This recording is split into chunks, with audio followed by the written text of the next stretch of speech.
Hello, this is your host, Todd Lewis of the Praise of Folly podcast. Tonight I'm joined by media mediator and anarcho Rain.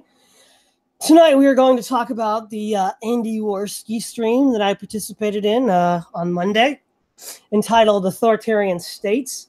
Now, this I think is the big takeaway here, is that Leave It to Beaver is Stalinist Russia. That America was a Soviet state from the Pilgrims until the 1960s. I mean, this is literally full on SJW here. Like George Washington was a fascist. You hear that a lot from the SJWs. Ooh, George Washington was a fascist. Well, apparently he's also a communist as well. So I don't know what George Washington is right now. And I think I asked 3 times in the stream, okay, how is it that the United States, which was the center of the free world from 1607 to 1960, was a socialist theocratic dictatorship? To which I got not a single answer. But, I guess I could just say, we all remember that episode of Leave It to Beaver, where at the end they all got sent to the gulag, right, media mediator? Yeah, best episode ever. So, yeah, what were some of your thoughts on the basic arc of the debate, performance, and things like that? Well, coming into this, I mean, I'm a centrist, really. I mean, I'm not a Christian. I'm not really well read up on history. I'm not really well read up on Aristotle, any of that stuff. I'm more of just kind of a math nerd that does math nerd things, and I leave it at that most of the time. I'm just interested in the subjects. But I was happy that Warski had you on. That was pretty cool. It was kind of out of the blue from what I heard, but you did pretty well. I mean, as far as the main arc of the debate, as far as, things that you could have done better maybe were, I noticed that you and Greg Johnson had a lot of overlap in talking about Aristotle and stuff like that. And this is one of those hindsight is 2020 things where, instead of overlapping with Greg talking about Aristotle, I noticed that there are certain kinds of questions that, Greg wouldn't even dignify with a response when he was asked about, the utopian, all this other crap by V. And one thing I noticed about V, and it's really put it into perspective after seeing it in the stream. I've seen V and I've seen Sargon. I've seen a lot of people in these streams. But one thing I really want to, I've noticed this time is they look good optically in these streams, but basically pointing at some question and just harping on it and harping on it and harping on it and harping on it, just very, very aggressively, trying to force their opponent to have an answer. Like, all of a sudden out of the gate. And I think in the future, I think this is a tactic you can use against them very, very well. So you'd pose a question to them. But I think what you could have done is instead of, following up on Aristotle a couple of times, what I really want to see next time somebody do one of these conversations is answer the question and parry it, and then put a question back to them. Like with the 1960s, you asked them the question, but straight up just like, don't even let V say another word until you're just like, no, V, answer the question. How is 1960s USA Soviet Russia? How is it? How is it? How is it? I don't want to hear another word from you until you answer this stupid question. And the same way that V was doing to you, because that tactic is pretty effective. I would agree 100%. The one thing I would add is that since this was kind of a surprise mashup, the fact that Greg and I covered some of the same topics is, I think partly a result of lack of coordination and not knowing it was going to be ahead of time. But yeah, those are point taken. Right. So as far as the rest of it, that was just like a tactical thing I observed, like a note I took in the debate, just like, wow, that was kind of one-sided, and here's why. As far as the content goes, I don't think Academic Agent or V made a very good case for any of their positions at all, right? It's not like inherently right wing. It's not like it came in on your side. Like I said, me and you have argued, quite a bit in our private time about religion, the religious rule in the state, and secularism and all that kind of stuff. So it's not like I've come in as one of your audience members. I'm a paid patron for Sargon. I pay him some money a month. I generally like the left, although I've been growing a little bit disillusioned with it as of late. And so I've been really looking at these streams, and they failed to make their case, really. I mean, what do they have? Everything I don't like is Stalinist Russia, even though they couldn't answer your question about how America flourished under these systems. And they couldn't give a response to how, our society's been liberal for the last several decades, and the SJW just went rampant. Their whole account of, well, things were so bad in the 60s that people started asking, why, and that just broke the dam. It's just like, Well, that doesn't make sense, because if that happened in the 60s, you have to answer why it didn't happen the decade before, or the decade before, or the decade before that. I mean, I've been watching some of your interviews on your channel, and you've got stuff like Kinsey, and you've got all these other different subtopics that basically culminated in this giant oust of power in the 60s in academia and all this stuff. It's more complicated in the case they were laying out. So that was just kind of, I just head desk when I heard that. Real quick, one thing that I'd also like to add is when I tried to move in that direction and put the blame on them for not checking the homosexual movement or the modern progressive left, I think Andy Warski interrupted me and totally sidelined the whole discussion. Yep. So, I mean, point taken, but that's part of the course. Oh no, yeah, that was a slam against you. I was slamming them for failing to make their case, right? I mean, the whole narrative they painted about history just doesn't even stand up to basic scrutiny. And then this whole idea that academic, well, if you ban stuff, it's not going to work. People are going to buy it anyway. It's like, yeah, we ban murder and people kill anyway. Let's just get rid of the idea of crime. It's just like, what kind of logic do these people use that they think that any of these are good arguments? I don't understand. But I'll let somebody else talk now. Well, exactly. But I did want to say, I brought that question up specifically, and neither V nor Academic Agent had an answer for that. So what were some of your thoughts on ARCO?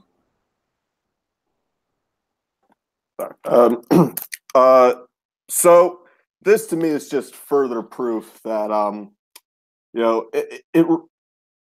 these past few debates on Warski's stream, my big takeaway has been, I don't know if the right wing won. Like, I don't know if you and Greg Johnson or Spencer won your debates, but I know Sargon, V and the rest have lost theirs, because basically all they can do is it goes back to the fundamental problem that we keep pointing out when discussing these issues, is that all skeptics can do is insist on pushing a negative of which basically, when we come down to politics, is just, don't force me, bruh, don't force me. And because they have nothing to defend, they can always be attacking and deconstructing your worldview in a debate. Whenever you try to deconstruct theirs, it's always a maneuver tactic to say, oh, well, I would defend your rights even from the communists, even though you're trying to explain how in practice you're not, because you have no culture to defend in replace of it. So that's why when you try to push them on how society did function, even when homosexuality was not a legal norm, they have to press you and say, well, why do you care? Why do you care? Not and you never had the time to press them on why they care so much on liberty, that we should spend all our time trying to have every single social norm become legal, accepted practice. And I think you wanted to comment on this, Todd? Yeah. I mean, you were right about the fact that I would not be able to unpack the deeper, richer problems and arguments involved, either because I would have been interrupted by V or by Academic Agent or JF or Warski would have interrupted. So I kind of just couldn't do that. And I think one of the things to take away from these kinds of streams, not that there isn't a place for them, but these aren't really supposed to be debates at all. I mean, this is more like a Coliseum match. He's sort of like the guy that hires the fighters for the ring, and then he just lets them go in there. And that's a certain way of getting your ideas out, I suppose. It seems like if you want to have a more staid conversation, you can have something like on the JF, like when he had that debate with Ask Yourself. That was certainly more staid and maybe more at the level that we're accustomed to. But knowing that in advance, though, you can use that to your advantage when you're in future Warski streams. And I would agree that being unable to go all the way in and going to all the details, it is more the other guy failed more than the Greg and I so much won. If you just look from a purely optic point of view, it's like in war, right? The guy that wins is the guy that makes the fewest mistakes. And I guess you could say conservatively that Greg and I made fewer mistakes in so much as say historical mistakes. But one of the things that is just so, I just don't have words to describe the level of autism that this is, that the United States in the first half of the 20th century was Stalinist. I mean, you know, people that fled from the Hungarian uprising in 1956 fled from Stalin to the United States that I'm describing. I mean, it's an insult to them. Wasn't that, I think that was actually one of these arguments, that if either you or Greg Johnson got any of your way, it would basically be Stalinism, and everyone would flirt to, I think he even said his own country, his own ex-communist country, because to borrow a quote from Seventh Son, it's like, you either have Stalinist Russia, where the government determines how much flour to put on your shelves, or you have pink rainbow dragon dildos available to all ages on the free market. Yay! That's it. That's the dichotomy these people and the libertarians work with. Yeah. I mean, pretty much Utopia was 1990s. Everything before that was either Stalinism, Theocracy, or Hitler. You know, whatever flavor of the month you want, right? Puritans too, depending, you know, on off Wednesdays. But you know, that just seems to be all that they can resort to. But what I think is interesting from a sort of academic point of view is really how closely the liberalists' responses are to SJWs, right? When you bring up something like about, you know, just constitutional government, you know, they'll say that George Washington and Thomas Jefferson were fascists, and they won't prove they were fascists. It'll just accuse them of being fascists. And of course, it's patently absurd because the United States at the time was, again, the most free country in the world. Probably still is in many ways, but and then for them it's Stalin. So, you know, we're just all like Stalin. And there's these sort of like knee-jerk responses. They're not really thought-out responses. They're knee-jerk. But the extreme similarity of the response to that of SJWs that they criticize is a very interesting observation. Do you have any thoughts on that, Media Mediator? Yeah. What I would say is them and the SJW response kind of has the same stem, in that they view any laws against, you know, social dissidents, really, homosexuality, gambling, drinking, you know, anything, any social vice that people want to partake in. Both camps view that as a form of oppression, right? But that's basically where the agreement ends. The liberalist or liberal or whatever position is, it's oppression, and we should just make everything a vacuum and just not weigh in on it one way or another as a culture and just let the chips fall where they may. The SJW response is, it's oppression. These people have been an oppressed minority, and therefore you owe them some kind of reparations, some rights, some social favor based on the misunderstandings, or however paradigm they want to put it in. Their treatment over the past decades owes them some social currency due to their oppression, and therefore we need to do X, Y, and Z from an administrative perspective to balance that equation out, you know, equity and all that stuff. So both agree that these things are oppression. They just differ on what they want to do about that. What I would focus on, if you're really going to fight the liberalists, I wouldn't try to collapse them all in the same category. What I would say is, what you have to hit over and over and over again, you have to make this a scalpel and hit the liberalists over and over and over again with this idea that you're making the culture into a vacuum the way that you tried to do in the 60s gave us the SJWs now. And you're having to fight to keep any relevance you have in culture as a result of all of it. What makes you think that if you win, you fight for several decades, you finally win back the culture, you finally take up academia, what's your victory going to be? We won, we're going to make everything a vacuum again. And then what the hell do you think is going to happen 3 decades after you win? What do you think is going to happen if you just roll the same dice over and over and over again? That's the angle I'd hit them with.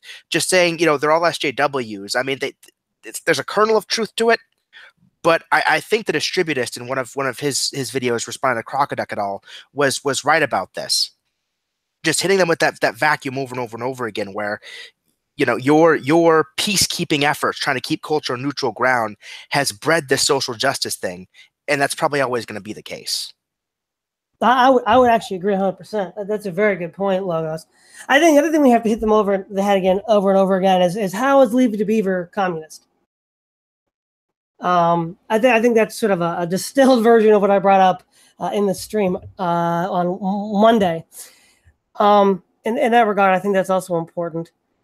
And when you look at just, again, they're just sheer ignorance of history, not just history, current events. Because V said that Hungary and Poland were doing great. Yeah, they're doing great because they're Christian. 2 years ago, the Prime Minister of Poland was at a church ceremony where they declared Christ King of Poland. In the 2011 Hungarian Constitution, roots the Hungarian identity in Christianity. So, yeah, that proves my point. The only Western nations that are resisting the SJW commies in the academy and resisting the Islamic invasion through ISIS are those who are Christian, which completely defeats the whole liberalist narrative, because it's go ahead. I'm just a bit of a side point. If V is bragging about the fact that any amount of social control will leave people to cause people to leave a country to enter yours, wouldn't you want them to be in your country anyway? I just feel like, given the argument V laid out in the debate, he should be for some kind of open borders. I don't know, maybe with the welfare state reform, but yeah, I would generally think, given the argument he gave, he would want to accept as many people from as many countries as possible. I don't know. What are your thoughts on that? Well, are you saying that given the sort of liberalist ideology, they should be for open borders? Just given the argument that V laid out to you in the debate when he said that if you impose any amount of social control, it will cause people to go to another country. Wouldn't V want to be that other? It seems like V is saying it's good for countries to adopt other people. That's what I'm saying. Yeah, but then he also praises them for closing the borders. Yeah, that is kind of a contradiction there, isn't it? Yeah. But I think here, if we look at the liberalist will only realize the caliphate took over when the power to their VR headset while they're enjoying their pornographic hashish daydream is cut off, and then their head is lifted off their body. At that point, they realize the caliphate's won. But see, this gets us to a point that this nitpicking, Dave brought this up also, that we have to always prove everything. Prove this to my satisfaction. Prove this to my satisfaction. Okay, if we're wasting our time running around artistically proving all these things, arguing about gender and who can use the bathroom, we're not doing other things. And those other things would be like going to the moon or, closing the border and stopping ISIS. See, for the first time in European history, the powers that be don't know what to do with a full-scale invasion. Whether it was pagan Rome, well, of course, they did lose the German barbarians, but in Christendom, from Constantine to Victoria, nobody would have ever had any hesitation about what to do with this. This just would not be a problem. In part, because of the cultural traditions these people had inherited, they were not arguing autistically over the most basic fundamentals of civilized life, allowing them to do useful things like chart Antarctica, like Shackleton, or to, explore the heart of Africa, like Livingstone. So, but that's one of the things that in his judgment on the liberal Gatling gun video that Dave did, and also the video he did on the Spencer Sargon stream on Andy Warski.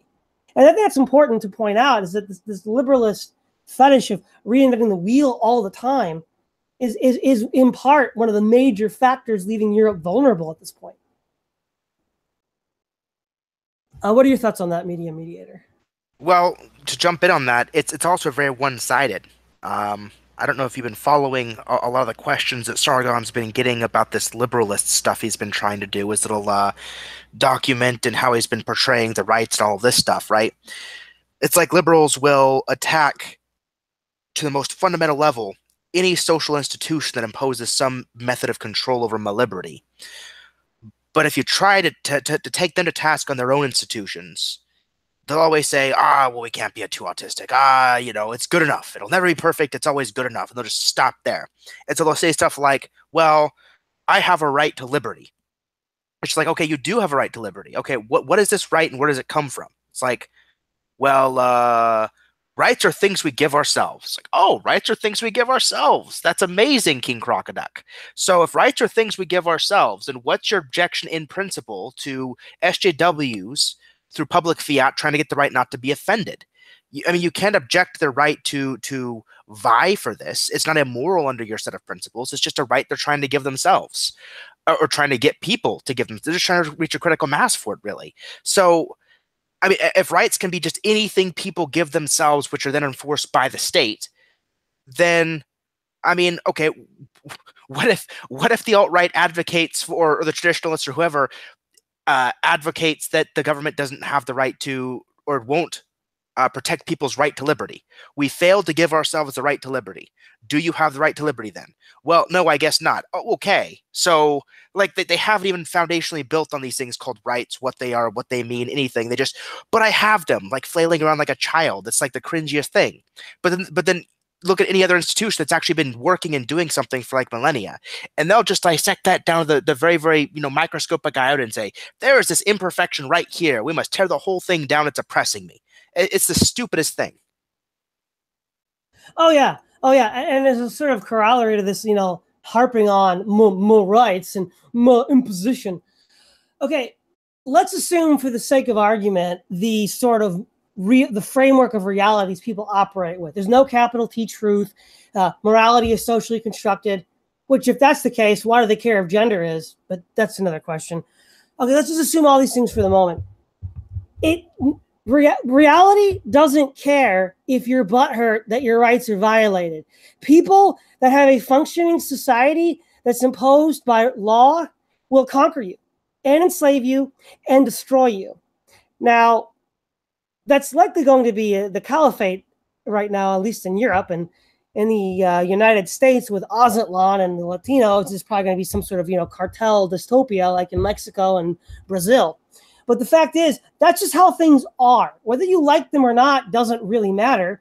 What we can hope for is that people who are not complete savages are in that position of authority.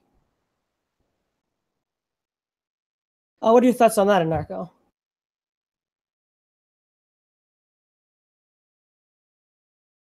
Okay, what are your thoughts on that media mediator? I don't know what to say about all of that stuff. I mean, yeah, it's very true that if society falls into decadence, I don't know necessarily that it will be conquered like in the days of old. I think what'll happen is more like colonialism or economic servitude of some kind. Like, for example, like we haven't outright came in and conquered China, but while they were the developing economy, they were kind of doing the menial labor and fixing up our stuff. But the next arms race is actually for, like, say, artificial intelligence.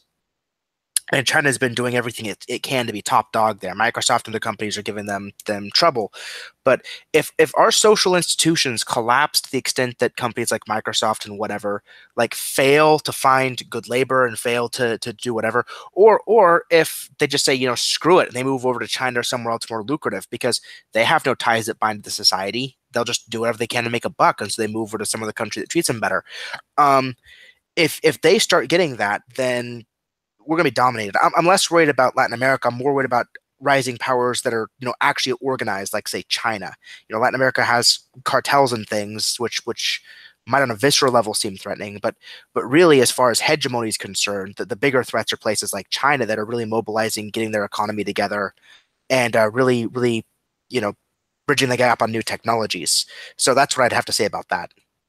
Yeah, I think with this whole liberalist thing, here's the problem, and this was actually pointed out by Alternative Hypothesis, and I think this is actually a good point.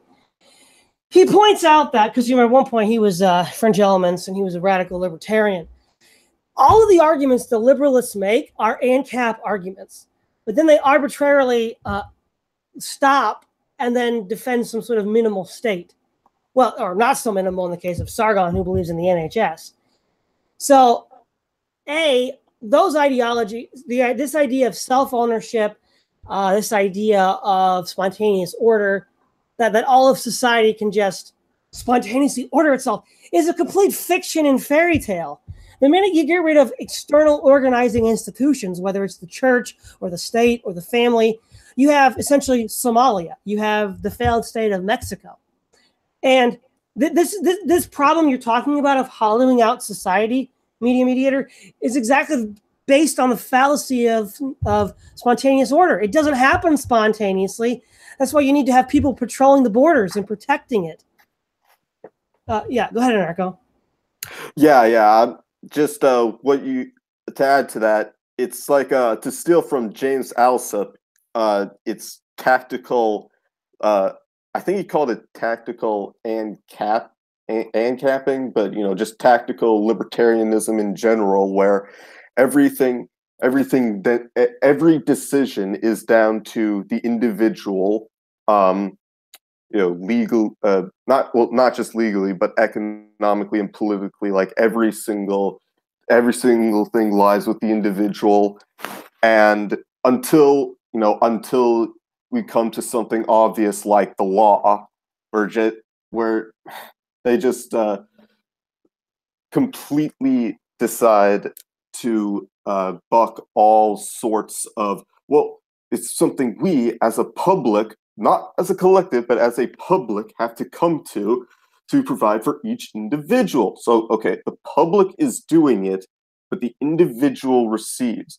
So basically, according to Sargonist v. individualism, the collective has obligations to provide you with the law, police force, military, and courts, I think. Yeah, courts. And jails. But the collective doesn't have any rights to. So basically, they want the state to work on behalf of a collective, but only the individual is allowed to be considered. It's just it's amazing how many contradictions that come up in this philosophy, which claims to be the least cognitively dissonant. Well, exactly. And speaking of cognitive dissonance, you recently, Media Mediator, did a lot of, you posted this long wall of text on Reddit criticizing the Liberalist Manifesto. Do you think any of that is directly relevant to tonight? And would you want to unpack some of that?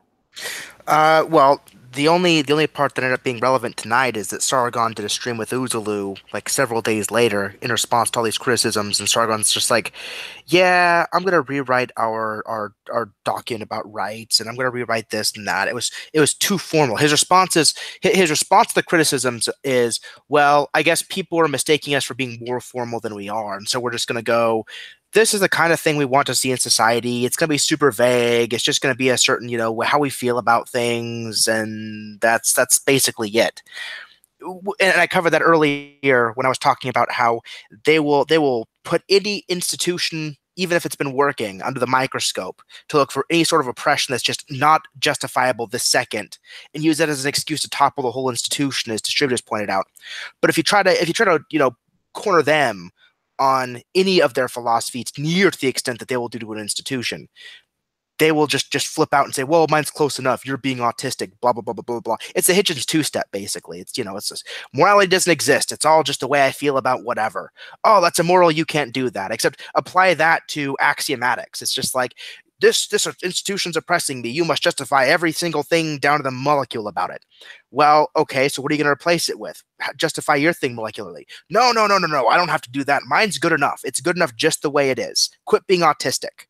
That's what I'm noticing about this whole liberalist thing, which is just making me just cringe at it, basically.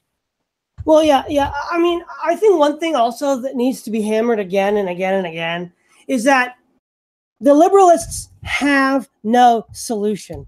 Their ideal society has never existed, is not likely going to exist, and they have no means of implementing it. When Spencer was on, and Styx Hexenhammer and Sargon was saying, well, how would you do it without all these violent dislocation? How would you do it? What's pragmatic? Well, yeah, I'd like to know, what would they do? We're being run by these progressives into the ground. They're importing Muslims into Europe. They're allowing for all these dangerous, pathological people to have power. Well, what would the liberalists do? What's their pragmatic solution to going back to the good old days of the 1990s and the Backstreet Boys? They don't have one. Now, they have no first principles. They have no actual principles, and they have no solution. Well, we actually do have a solution. It's called Christianity.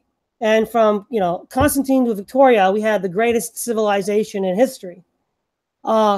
It defeated Islam. It defeated communism in the French Revolution for 100 years, and it ultimately got a man on the moon.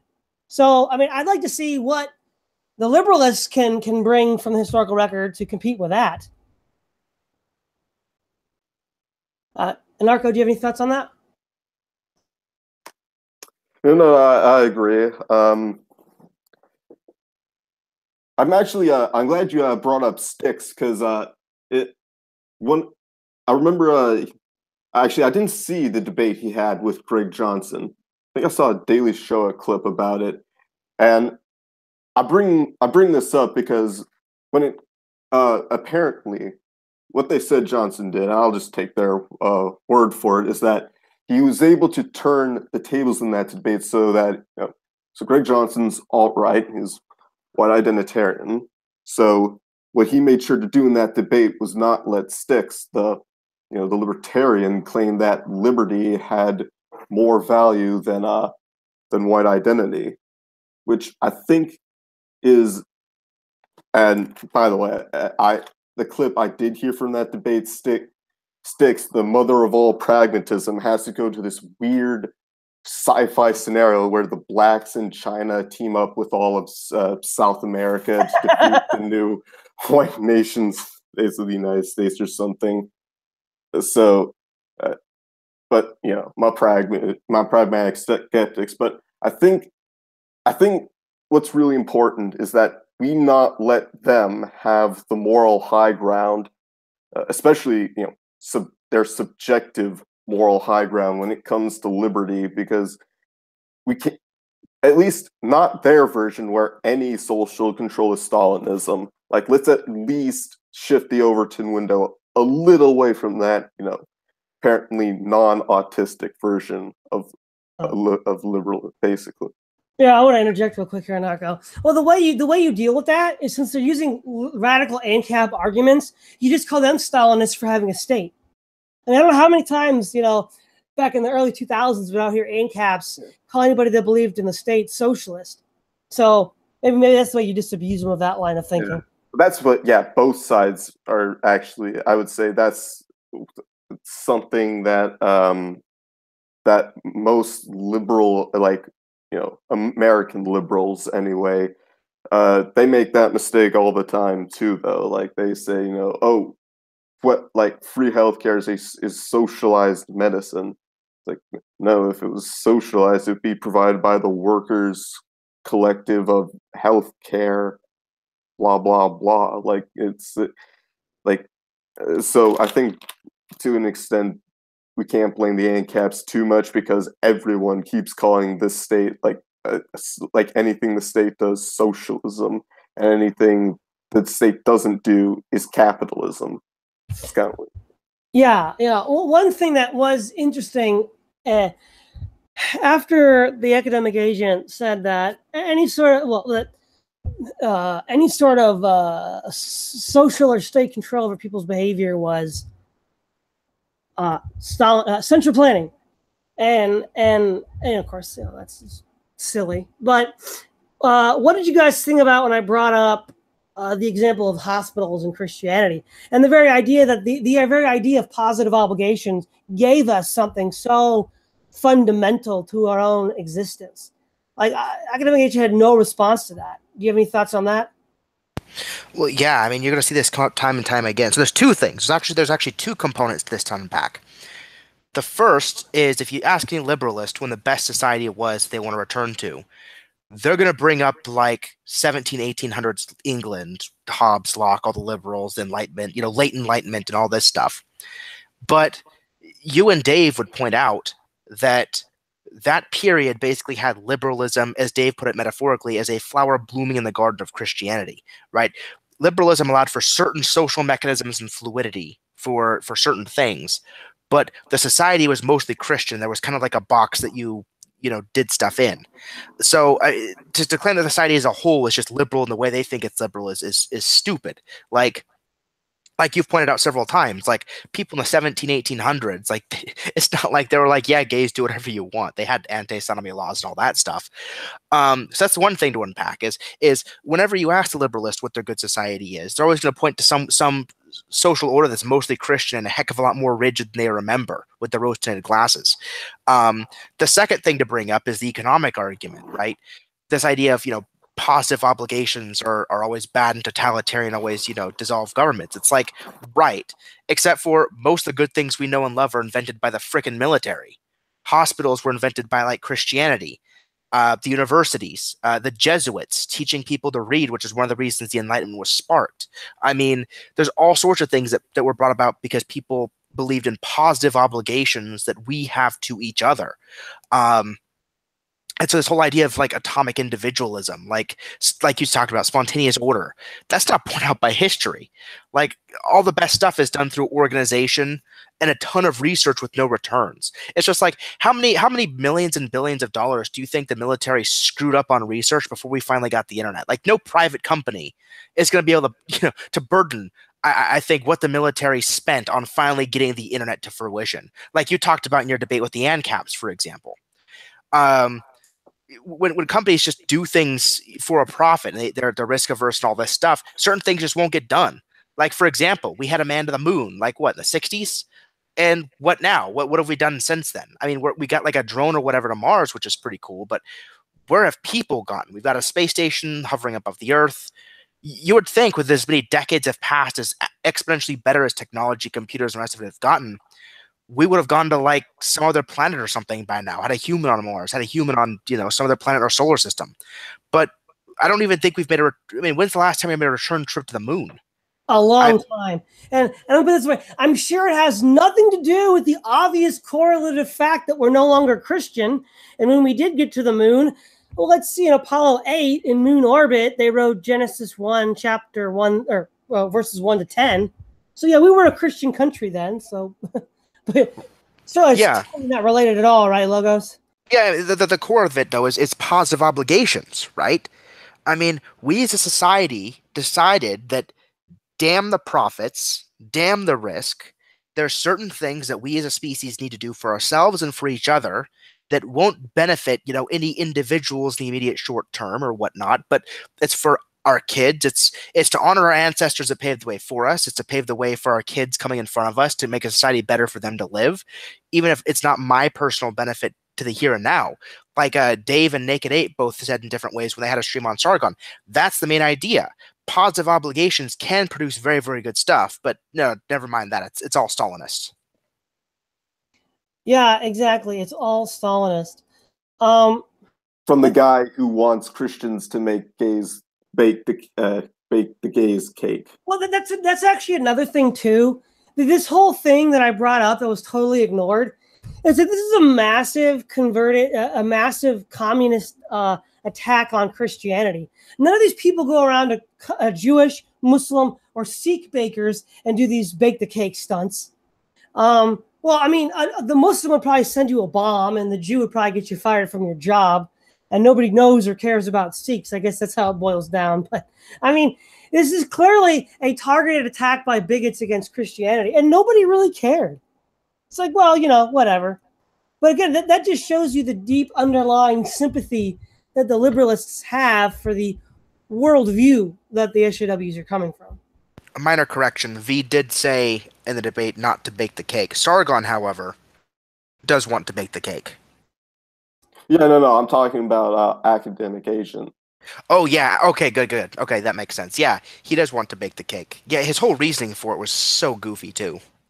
Yeah, but the point is, as you pointed out very well, Media Mediator, is that this idea of spontaneous order and negative liberty is just crap. It's not borne out by history. The things that we take for granted are the result of being your brother's keeper. I mean, that's literally how we got hospitals. I mean, does anybody think that a Randian objectivist would have invented hospitals for people? Are you joking? No, of course not. You're the weak, just suck it, dude, die. They wouldn't have invented it. And the university was also invented by the Christians. Again, born out of this, I don't want to say collectivists because, collectivist is Marxist and statist, and the Marxists killed Christians off too. But communitarian might be a better word. It's certainly more organic. Yeah, I want to say something about that real quick, too. You mentioned communitarian, that made me think of Gary Edwards. Sargon said he had a chat with Gary Edwards about this, but I want to see a stream made public where Gary Edwards goes and hashes over some of the stuff to see if he's consistent on some other things he said. So, for example, Gary Edwards has always, has been saying in his friended stream and a couple others that these liberal principles can't hold up a society by themselves. They only make sense if they're embedded in something else. So a nationalist framework, a communitarian framework, like you were mentioning with the Christian hospital, something like that. Liberalism is kind of like a leash that society extends itself once it's flourishing to give people a bit of freedom to innovate, to do stuff, to, seek their own ambitions and whatever, so long as they stay kind of in the box and so long as society is like on the rails and doing what it's supposed to do. But as soon as the framework that underpins society is gone, liberalism basically just becomes this race to the bottom, is how I understand, Gary Edwards' position on this. So I mean, the way Sargon talked about his principles, I just love to hear Gary Edwards' take on that in a public stream, because it seems like he'd rake him over the coals, which is probably why Sargon just abandoned the idea of getting into specifics entirely, but I'll never hear that conversation, probably. Yeah. There's something that Anarcho wanted me to bring up. It was using Dave's tree analogy. If liberalism is a tree in the garden of Christianity, then for all you Dragon Ball Z fans, it's the tree of might that's going to destroy the garden and the whole world. Yep. So I think what we need is some sort of intellectual traditionalist Goku to build a spirit bomb to destroy the tree of might. Exactly. But so yeah, it would be interesting to see if Gary Edwards is consistent all the way through in the way that you were talking about, Logos. Is there anything you'd like to add, Narco, to any of this we're talking about right now? No, I'm good. All right. I think we might be nearing the end and wrapping up this AAR. So as we wrap it up, is there anything you'd like to end with, Logos, or have you kind of said everything you want to? I'll just reiterate. My three main bullet points are: in the future, I think we can be much more aggressive when talking about asking them questions and forcing them to be on the defensive for once. Because I always notice it's the person on the right that's on the defensive, and there's no good reason for it.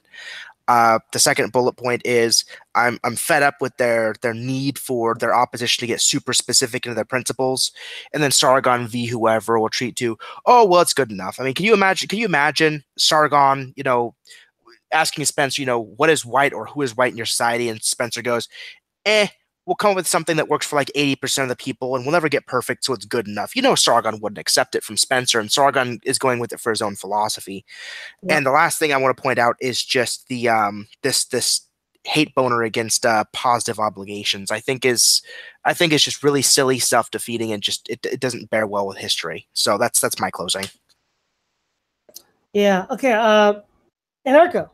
Let me just go off. I'm just gonna go. The last thing that Logo said about positive obligations, I think it's silly how these liberalists rail against positive obligations so much, considering they like to play these silly word games where we have this natural right to liberty that apparently doesn't come from any objective moral standpoint. It comes from mass subjectivism, and so that they pretend there's like this sharp line between negative obligations not to harm someone and positive obligations to help people.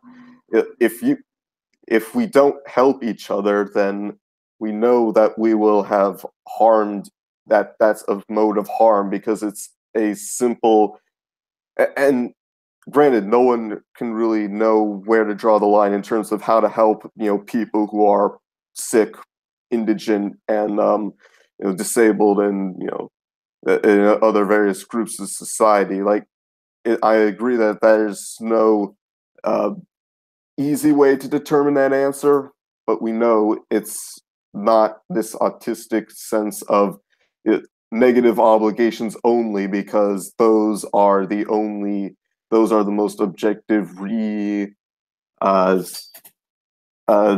obligations we can be expected to fulfill. So yeah, well, I'll just say that I'm gonna take the Stalinist theocratic world of leave it to Beaver over